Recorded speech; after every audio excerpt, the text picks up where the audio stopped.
అలాగే తండ్రి గురువు. తండ్రి జన్మతః గురువు. ఎందుచేత అంటే మనకి వేదం ప్రమాణం. ఏది చెప్పాలన్నా వేదం యజుర్వేదంలో రుద్రాధ్యాయంలో పరమశివుణ్ణి స్తోత్రం చేస్తూ ఒక మాట అంటారు. నమ శంకరాయ చ మయస్కరాయ చ నమ శివాయ చ శివతరాయ చ అంటారు. శంకరాయ చ, ఈ లోకంలో ఈ శరీరానికి కావలసినటువంటి సుఖాలన్నిటినీ ఇవ్వాలి అని వెంపర్లాడిపోయేవాడు ఎవరంటే తండ్రి. కొడుకు సంతోషించాలి, అది తండ్రికి ఉబలాటం. చిత్రం ఏమిటంటే తాను ఏది పొందలేకపోయాడో అది కొడుకు పొందితే తను పొందిన కన్నా ఎక్కువ సంతోషిస్తాడు తండ్రి. సాధారణంగా తనకి లేనిది ఇంకొకటికి ఉందనుకోండి, ఏమిటో ఇది మనకి లేదన్న భావన కలగచ్చు. తండ్రికి కారు లేదు, కొడుక్కి కారు ఉంది. కొడుకు వాన పడుతున్న కారులో ఆఫీస్కి ఎడుతున్నాడు, తండ్రి మోటార్ సైకిల్ మీద ఎడతాడు.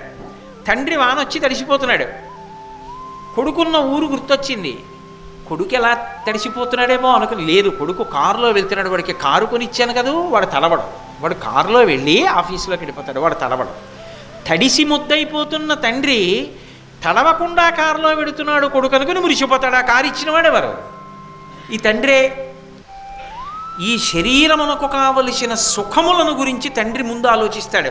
ఈ ఆలోచించడం ఎంతవరకు ఉంటుందంటే ఆఖరికి తన శరీరానికి చాలా బడలిక కలిగితే, అది రోగగ్రస్తం అవుతున్నా కూడా అది రోగగ్రస్తం అవుతోందని కొడుక్కి చెప్పడం.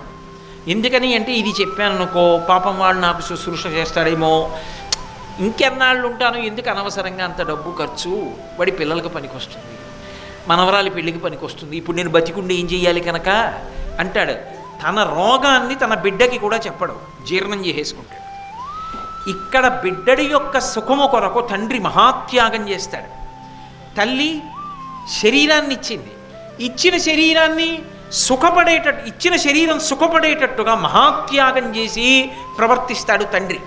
అందుకని శంకరాయచ, శం కరోతి ఇది శంకర, సమస్త శుభములను శంకరుడిస్తాడు.